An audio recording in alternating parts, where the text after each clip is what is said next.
This is 2478 Catholic. Previously, Gift of the Divine Will.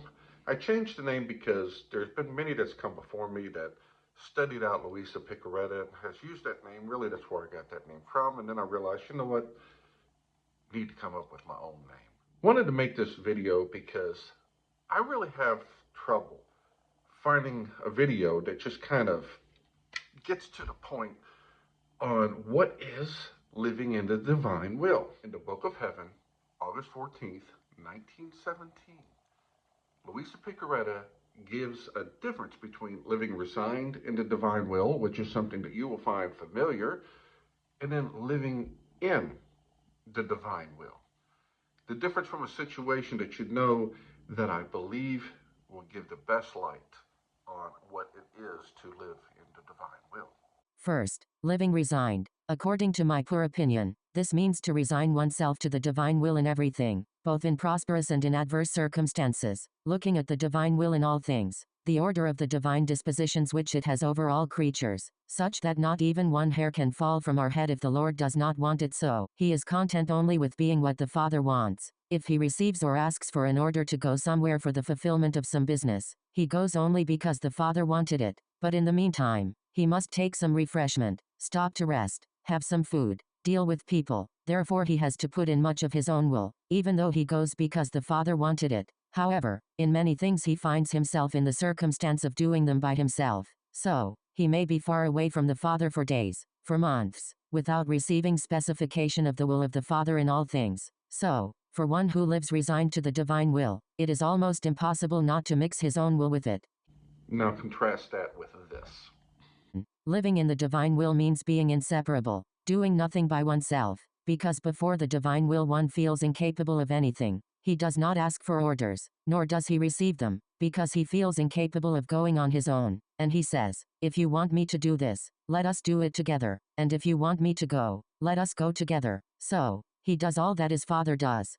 He lives, not outside, but inside the Father. Therefore he is the reflection and the perfect portrait of the Father, which is not for one who lives only resigned. It is impossible to find the Son without the Father, or the Father without him, and not only externally, but all his interior is as though interwoven with the interior of the Father, transformed, dissolved completely, in God. Oh, the rapid and sublime flights of this child in the divine will. This divine volition is immense. In every instant it circulates in every one.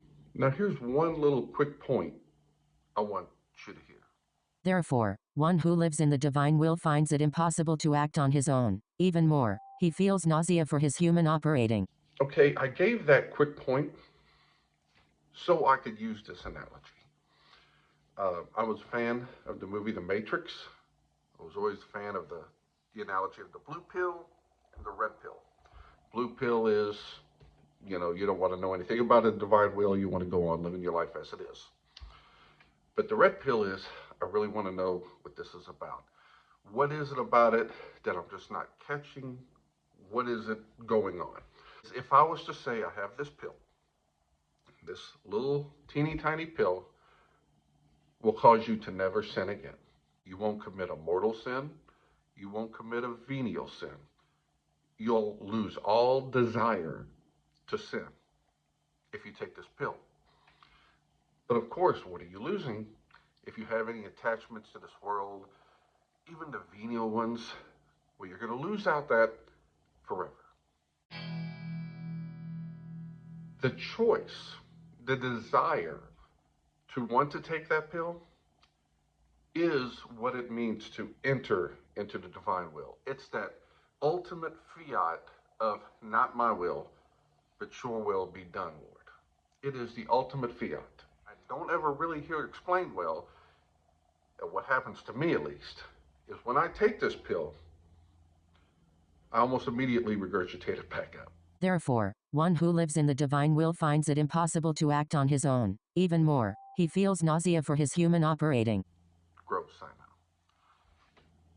What happens is it immediately exposes something in me, not on an outward sanctification, but inward, an inward sanctification. In that inward sanctification, I'm still holding on to something that I don't want to let go of. And that's something I have to work on. And once I let it go. Take the pill again. I mean, that letting it go is taking the pill again, in which now I might hold it down for a few seconds. Then I regurgitate it back up again because I find something else. This process of sanctification is the process of divinization. That's why I wanted that example of nausea to be shown from the book of heaven. But what I also learned is I was having a nightmare one night, and a demon was posing as a police officer in my mind in this dream and kept telling me, take me over to this other area. And I remember just instinctively, an unnatural response, like I wasn't even thinking about what I was saying. I said, I can't take you over there. That property does not belong to me. And this was a repeated thing. Take me over there, take me over there. I cannot take you over there. That property does not belong to me. And when I woke, I realized what the Lord was saying to me, that because of my continual willingness to keep going through this sanctification process, just living in the divine will, I keep taking the red pill, that I have developed room within me that I had given to God was no longer mine. His will been done. And the demons are insanely upset about that because they no longer have access to that part of it. Now I kind of had more of a understanding of what living in the divine will is. Living in the divine will is, in essence, surrendering to God in the same way Jesus Christ surrendered to the Father. Living, still having your own will, but that will being so united to God that no one on the outside can tell the difference. That's what it means to live in the divine will. Although he was a son, Jesus learned obedience through what he suffered. How much more reason have we sinful creatures to learn obedience, we who in him have become children of adoption? We ask our Father to unite our will to his Son's in order to fulfill his will, his plan of salvation for the life of the world. We are radically incapable of this, but united with Jesus and with the power of his Holy Spirit, we can surrender our will to him and decide to choose what his Son has always chosen, to do what is pleasing to the Father. As Origen wrote, in committing ourselves to Christ, we can become one spirit with him and thereby accomplish his will in such wise that it will be perfect on earth as it is in heaven. St. John Chrysostom wrote, consider how Jesus Christ teaches us to be humble by making us see that our virtue does not depend on our work alone, but on grace from on high. He commands each of the faithful who prays to do so universally for the whole world. For he did not say, thy will be done in me or in us, but on earth, the whole earth, so that error may be banished from it, truth take root in it, all vice be destroyed on it, virtue flourish on it, and earth no longer differ from heaven.